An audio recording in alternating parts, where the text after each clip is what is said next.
What is up, everybody? And welcome back to, I'm going to be honest, the most highly anticipated review episode, I think, in Meat on the 50s history, with some of the action that we saw last week. And we are going to break it all down for you. So, without further ado, let's start the show.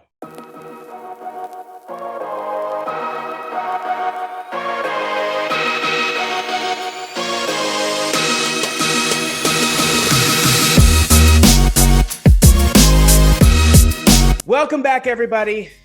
Welcome back. And as you can tell, I am fired up to bring you this week's edition of Meat on the 50. It is our review episode where we are talking about this past week in the NFL, which was NFL Week 15. And boy, oh boy, did we get just some great, amazing, wonderful, epic action in front of us, and we're gonna break it all down. And as always, joining me to break down the action, one of my best friends, Brandon Sullivan. Brandon, how are you?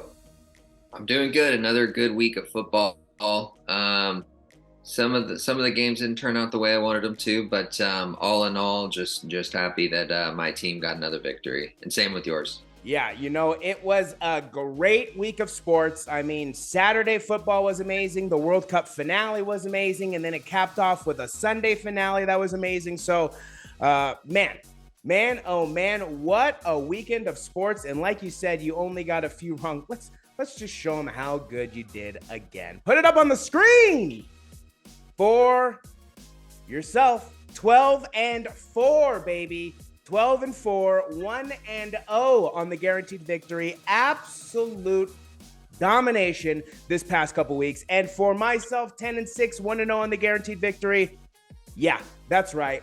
Guaranteed victory. What did I guarantee? The Niners, baby. Domination. BCB gets the job done. And man, oh man, what a likable team, right? 1-0 on the guaranteed victory for this week. Overall for the season, that puts us at, for yourself, 135, 87, and 2. 12-3 on the guaranteed victories. For myself, you're building a little lead here. 132 and 90 and 2. 12-2-1 on the guaranteed victories. We are absolutely dominating our guaranteed victories, right?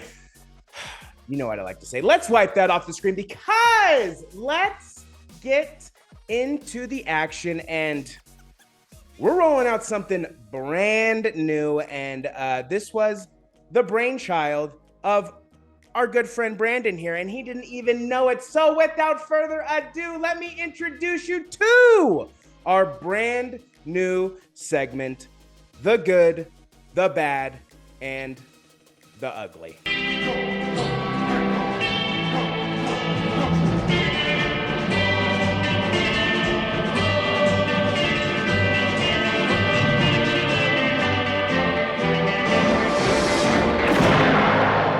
All right, my friend, you created a segment without even knowing it. So kudos to you, and I'm very fired up to start doing this with you, because I think this is going to be a much better way to review the action. So I'm going to leave it up to you, my friend. What would you like to start first? The good, the bad, or the ugly? Let's start with the good. Ooh, he wants to start with the good. So the San Francisco 49ers have clinched the NFC West division in absolute dominating fashion with that defense, basically holding teams scoreless over the last, 6 or 7 games now. So the San Francisco 49er defense is absolutely on a roll. Take me through it. Take me through your thoughts, your feelings, your emotions of the San Francisco 49ers clinching that NFC West division. Yeah, it was big. I mean, I was texting a couple of my friends before the game. I always have anxiety about the 49ers playing in Seattle. It's just they've had that edge over us for a long time. I know that we were able to get over that mountain at the end of 2019 to clinch the NFC West, and eventually go on to the Super Bowl that year. Yep. That was a big game. Big play made by Big Play Dre. Greenlaw playing out of. I mean, we have clearly the two best linebackers I think in the NFL, especially the duo. Making another big play before halftime that shifted all the momentum. Hitting Homer and with the fumble, Charvarius Ward taking it down to almost to the house.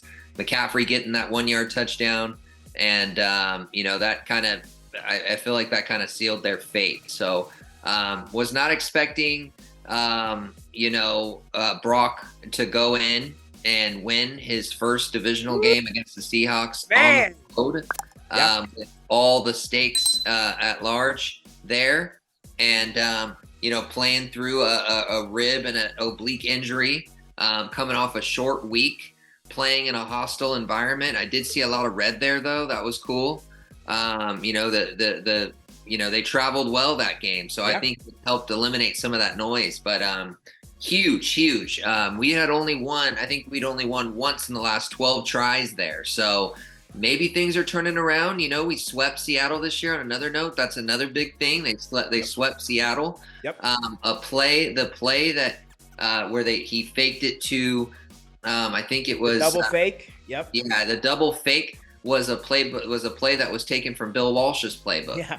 That Steve Young used. So huge. Coaching was well. It was a little bit not, it was too close for comfort at the end of the game. But I think it goes to show you need to give Jordan Mason, the undrafted rookie, another gem.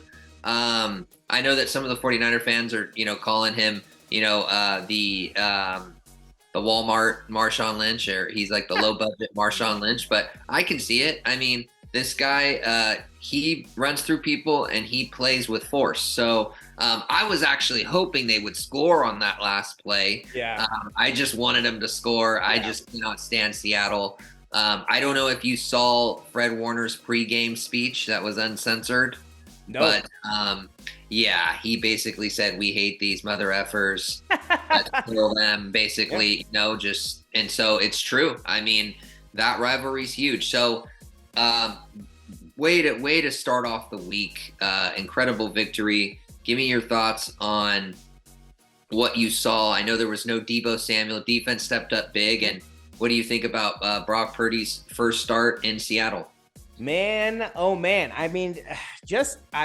We keep talking about it. We keep talking about it week in and week out. The San Francisco 49ers are the most complete team in the NFL. And Brock is looking mighty fine, right? Still has not committed a turnover. Still protecting the ball, getting the ball out quickly, playing very smart. What's funny, the best thing I think about Brock Purdy is everybody was making fun of him for turning the wrong way on that handoff. His first action in the NFL. He's a third string QB, last pick in the draft, and everyone's giving this guy crap for turning the wrong way on that handoff. Yeah, who's giving him crap now, right? Exactly. Suck on that, right? So Brock Purdy continues to amaze. The San Francisco 49ers continue to do what they do, which is just absolutely dominate. So it's setting up for a good recipe. And I like to think in this kind of like the Golden State Warriors run last year, where Steph Curry goes down in that game against the Celtics, where it looked like, oh, here it goes. Here's where the Warriors fall apart. No, Steph got to rest, and he was the healthiest going into the playoffs as you could possibly want, playing an entire season. This could be the exact same scenario for the San Francisco 49ers. Deebo, rest up. You don't need to play. Clearly, you are a much needed piece to this team, but you are a luxury to this team at this point. So you can rest, sit on the sideline, heal that foot, heal whatever you need to do, come back into the playoffs healthy. And then, the San Francisco 49ers are going to be a tough out. Our teams are going to be some tough outs. If we're going out, it's going to be a hell of a game. So the San Francisco 49ers continue to impress, continue to roll, and they clinch the division, and that guarantees a home playoff game, and that's what you want.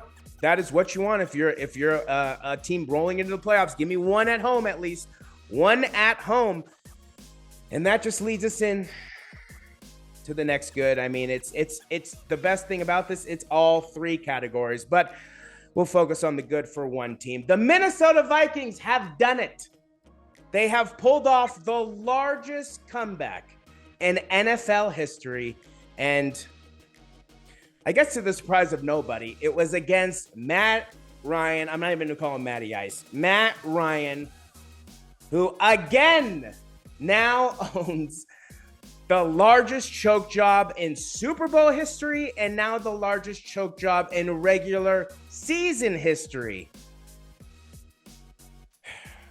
We were going back and forth during this game, and one thing we came to a conclusion at the end of the game, and it's no offense to the Minnesota Vikings, no offense to their fans, no offense to anybody involved with that organization. That team is fucking terrible. Excuse my language. They are just awful, and they're going to get ran through in the playoffs, either by the Eagles or by the Niners. One of those two teams is going to absolutely obliterate this team. So Justin Jefferson can have all the amazing single season records and all that stuff he wants, but the Vikings, I'll be honest with you, what I saw, 33 points down to 0 against the Colts. You're 33-0 to the Niners or the Eagles. The game's over. The game is over. You're not coming back. So the Minnesota Vikings, good victory for them. Yeah. Your thoughts? You think, if anything, this team is going to do something? Yeah, I'm not really sure. I just know that that's such an incredible comeback. So give credit to them. 33 points to overcome is the largest comeback in NFL history. You could make an argument that Justin Jefferson could be the MVP just based on his play this season. I think the Vikings would be in trouble if they didn't have him. Under the radar too. Trouble. Yep. Yeah, absolutely. So give them credit. I mean, although they should have never been in that position to begin with. I'd like to see, I'd like to see that halftime tape because they came out firing in the second half. So as far as if they're going to make noise, I don't know. I think that's still I think that depends on one person. I mean, it still does. I mean, True. Even though they were able to come back and win, got to give Kirk Cousins his credit because, he, manufactured some drives there at the end of the game to help, True. Push that, tie the game. Especially with the 2-point conversion, just buying that time and then finding, the tight end in the end zone. So kudos to them. Colts, though, another story. Matt Ryan, biggest choke artist of all time. I'm not even going to put it, you can put some of the blame on the coaches. You can put some of the blame on the other players. Got to put it on Matt Ryan. To only produce 3 points as the quarterback in the second half after you produced 33 points in the first half, I'm sorry. 3 points? God. 3 points? Nah. I don't know, too. I mean, it's just this dude just has to. It's just got to be his last year. I mean, he's just cursed. You gave up the biggest Super Bowl, like you said, 28-3. I couldn't believe when that happened. I know everybody likes to put the blame on Kyle Shanahan. I get it. I mean, part of it I do. I think it's just throwing shade at our coach because you got to look at it this way. He doesn't execute the plays. Yeah. He doesn't execute the plays. It's the players. He's drawing stuff up. Yeah. So if you're a quarterback and you see something else, it's your job to call an audible. It's your job to do things. Tom Brady does it all the time. You think Josh McDaniels, you're giving him credit for all their Super Bowls? No, it was Tom Brady. So here's my thing. Matt Ryan, 28-3, 33-0. Biggest choke artist quarterback in NFL history. He has that title now. So Jeff Saturday, time to go back on the couch. Get at Walmart, they're having a sale on Doritos and Cheetos. Get down there. You know what I mean? Not that you need a sale, but a lot of rich people like to buy stuff on sale, I've noticed. So get down there and sit on the couch. And, the only thing that you should be controlling is your remote. That's it. And so, and then Matt Ryan, give it up. I can see you being, a telecaster and stuff, that just do that or something. But at the end of the day, disgusting by Matt Ryan. And They didn't have Jonathan Taylor Thomas. I mean, there are some factors there, but here's my thing. When you're up 33-0 and you only have 2 quarters left and you only put up 3 points, all you needed was 1 touchdown. That's it. Let me throw this out there. 58-3. 58-3. This man has had a combined lead and blown. 28, Wow. 28 and 33. This man has had 58 points. 61. 61 points. And 61-3. Matt Ryan. Yeah. Oh boy, that biggest choke artist. Yeah. Biggest choke artist in NFL history. NFL history. Do not say that there's anybody else. It's not Nobody Kyle Shanahan or Jeff. I know they try to do that, though. People try to do that. Let's bail him out by saying it was Jeff Saturday or coaching staff. Let's say it was Kyle Shanahan's fault. They are not executing the plays. They are not on the field. You are. Yeah. But the play calling was bad. Then how come? Then you're telling me that Josh McDaniels has always had wonderful play calling with Tom Brady, and he has 7 Super Bowls? You're telling me that Byron Leftwich is some mastermind? Yeah. No. The quarterback has to execute, okay? Bottom line. Yep. 61-3. This man has blown a combined lead. That is unbelievable. Unbelievable, right? The Bills are able to outlast the Dolphins on a game-winning field goal in the snow. Big win for the Bills, right? Philadelphia also gets a big win against a tough opponent, right? The Chicago Bears. We'll see what happens next year if they can actually fix some of their issues, but that victory might have come at the cost of Jalen Hurts, who is now questionable for the biggest game of the year to them. Basically, it's that Cowboys game, and he's questionable for that. So we'll see what happens with Jalen Hurts, but the Eagles get a big, tough victory against Chicago.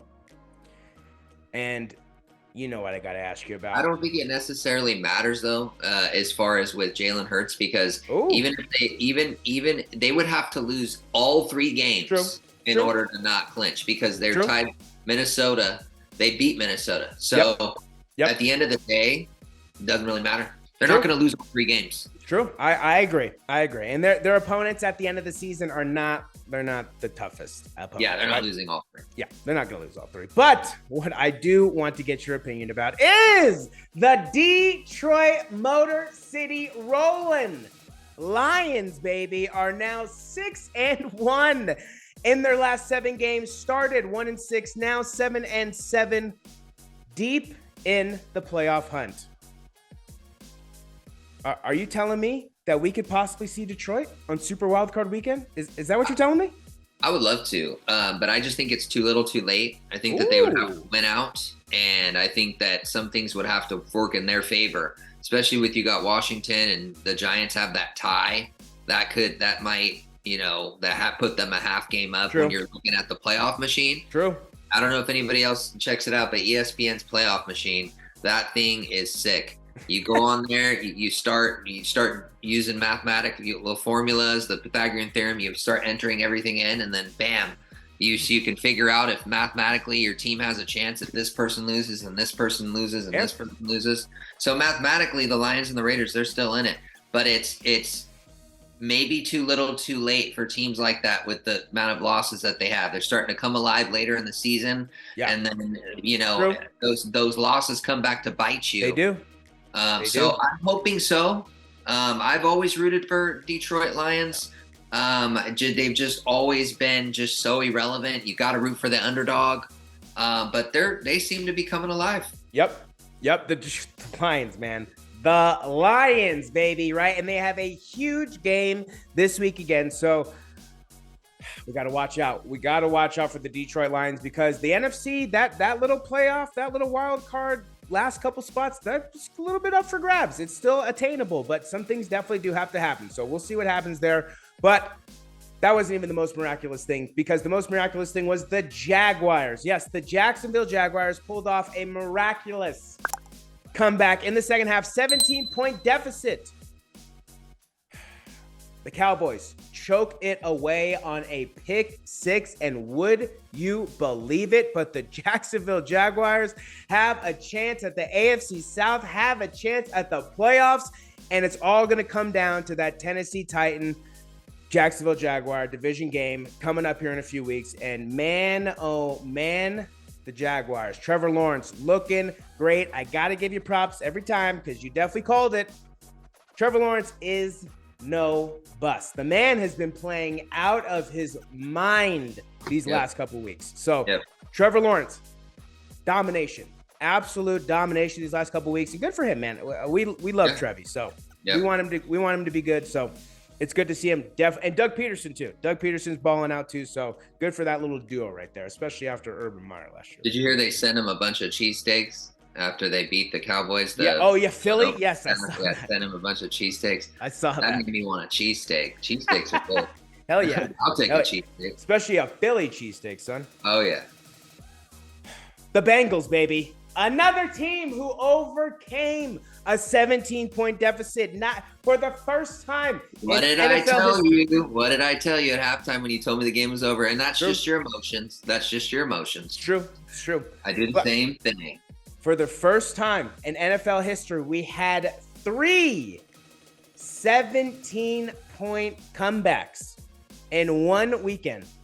103-year history of the NFL, never has happened. First time, 2022. Making history, baby. Let's go. Yep. Man, oh man, you were right? The Bengals looked flatter than a flat soda that first half, looking terrible, getting shut out or scoring 3 points. And then second half, I mean, the defense turned it on, did not allow the Bucs to get over half field until well in to the fourth quarter. Bengals are a second half team, man. I mean, look at the AFC Championship. So you've always got to give them that opportunity in the second half. They are a third quarter team. Yeah, you're right. I mean, they make a lot of their noise in the second half, right? Last year in the AFC Championship, I told you, right? They only need to be down Tennessee too by most 11. Yep. I think the Bengals, if they're this was a new. But if the Bengals are down by at least 11 or less, they are in the game, and I wholeheartedly believe that they can come back. So they forced multiple turnovers. I mean, at every drive, I felt like they were doing a fumble or an interception or something to Tom, basically like making them look foolish out there. So the Bengals get a much needed victory. First place, hold sole possession of first place now in the AFC North. The Bengals. You think they're going to make the same noise again? What do you think? As far as with the Bengals, you think maybe you're saying playoffs? You think they're going to? They think? Yeah, I think so. They're heating up. So. They're heating up. Yeah, I think that they're. I think that they're just as good as the Bills and the Chiefs. I think that they should be in that discussion. I mean, they've had their fair share. I mean, Jamar, he missed some of those games, and they were off to a slow start, but they're just as hot as anybody else in the league right now. So give them their credit, and I think that they're definitely going to make some noise in the playoffs. I think most certainly you guys are going to win your division, and I definitely think that I think that you guys are clear favorites to go to the AFC Championship game. I mean, I think that you should be. Yeah, I'm liking it. The Bengals are heating up, and man, oh man, I love this team. This team is amazing, right? They did this without Sam Hubbard, without Trey Hendrickson, without Mike Hilton as well. So pulling off that comeback with those odds. If only the Chiefs would have freaking lost. Yeah. You guys would have the second seed right now. True. I mean it's true. The Houston Dumpster Fire Texans almost gave us an early gift and beating the Chiefs. There's still hope. We have to root for the Seahawks, unfortunately. I would love the Chiefs to be the 3 seed and then you guys to be the 2nd seed because regardless. Here's my thing. If the Bills get the 1 seed and you get the 2nd seed, that means the Chiefs not only have to play, they get a game at home because they're going to win their division. Yep. But the second game, gotta go on the road. Got to go to you. Got to go on the road. It's the highest seed, so it'd be 2 versus 3, and then whoever wins the 4 or 5 matchup would go to Buffalo. So, got to go on the road for that. And if they somehow beat you guys, which I don't think they will, because I think that I've always thought Joe Burrow is Patty Mahomes' kryptonite. Yeah. I mean, he's beaten the last 3 tries. I don't think anybody other quarterback has done that. So here's my thing: you got to go on the road again to Buffalo. So let's let them take an L. Can't root for Seattle though. So let's just root for it. Let's root for a tie. Yeah.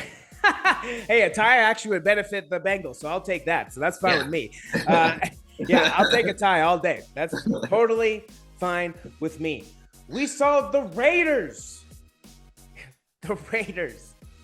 get an early Christmas present, gift wrapped it, a game-winning walk-off pick 6 thanks to Jakobi Meyers. And if you haven't seen it, you definitely got to watch it because it is hilarious. The pick is hilarious. Mac Jones' attempt at a tackle is hilarious. The Raiders winning in the most Raider-like fashion possible. I'll give you one thing. The Raiders, the Las Vegas Raiders, are possibly the most entertaining team to watch. They do fit the bill of Las Vegas. They are extremely entertaining to watch because they are just like the Charger analogy we used last week. They're like the box of chocolates of the NFL. You don't know what the hell you're going to get with the Las Vegas Raiders. It's going to be the most embarrassing loss in their franchise history, or it's going to be a hilarious victory by a receiver throwing the ball back to the player for no reason at all. So stupid.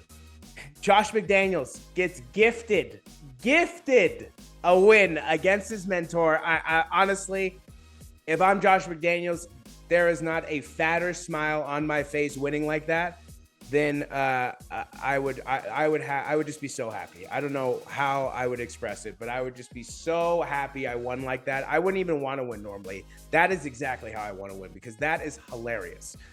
The Raiders, like you said, mathematically, somehow still in the playoff hunt, but the team that is in the playoff hunt in the AFC West is the frickin' Sparks, the Chargers. Somehow, Chargers go from out of the playoffs to now the 6th seed with a last-minute victory over the Titans. So now we got the Chargers, who everyone's knocking them for not having any playoff experience. That doesn't mean anything.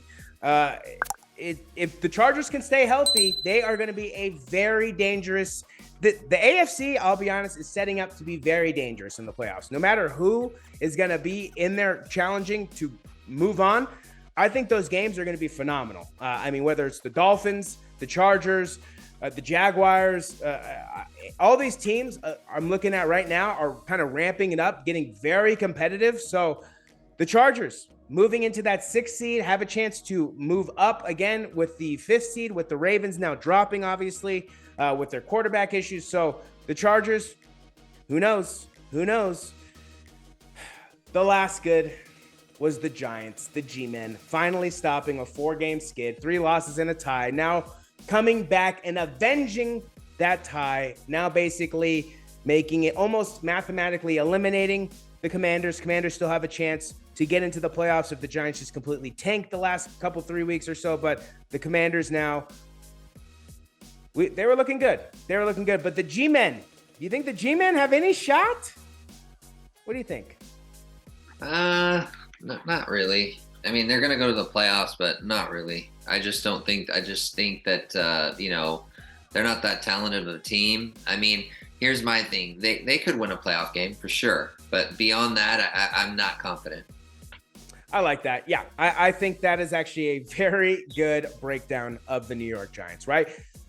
The bad, very simple, right? The Saints and the Falcons duel to keep the NFC South just god-awful, with every team now having a losing record.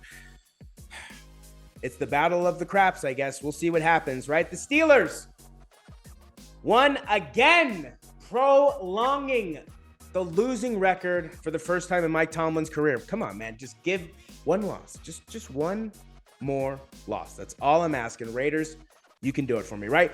And then how about this, right? It looks like the donkey country, right? The donkey country rides when their $250 million mistake is not on the field. So go figure that the Donkeys get the win over the Cardinals without Russell Wilson. Shocker. Looks like we kind of know what the real problem is.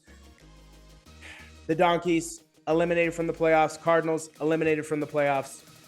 Bunch of who cares, right? Then you have the ugly, which is the Ravens, just falling off a cliff because of their quarterback issues. Definitely helps out the Bengals. Definitely helps out the other teams in the AFC. Not good for Ravens fans and Ravens players and anybody associated with that franchise. The Ravens looking uglier and uglier and uglier every single week, just like the Dukies since you know who retired. Well, I love it. I can't stand the Ravens, so I love it. Yeah, we'll take it, right? We'll take a gift. We'll take a gift, right? That's how simple it is. And that is going to do it for this review edition of Meat on the 50, right? As always, Brandon and I want to thank you, our audience, for taking the time for watching us. However you take to choose to intake our content, we want to thank you. Whether you're a new viewer, returning viewer, we just hope we keep you coming back for more. Brandon, any last words for the people? 10-4, 10-4. 10-4, 10-4. Did I get a reply? 10-4. I mean, we're marching. We're marching. We're trying to get there. We're trying to get to Glendale. So that was the goal last year. Our two NBA teams met. We were a play away, a Jaworski Kellogg's Pop-Tart pick away. True. From getting there. And, we're both sitting pretty right now, 10-4 each. Top of our divisions. Not much more you can ask for from our squads, right? I like I said last week, if I told you that you'd take your squad at 10-4 at the beginning of the season, hell yes, we would both take our squads at 10-4 at the beginning of the season. So the Niners and the Bengals keep on rolling along. Niners 7-game win streak, Bengals 6-game win streak, two hottest teams in the NFL. Not much more you could ask for, right? But that is going to do it for this edition of Meat on the 50. As always, that is one of my best friends, Brandon Sullivan. I am Jacob Carr, the fantasy guy. And until our picks episode, until Christmas, Merry Christmas, and we'll see you guys on Friday. Brandon and Jake, we're out.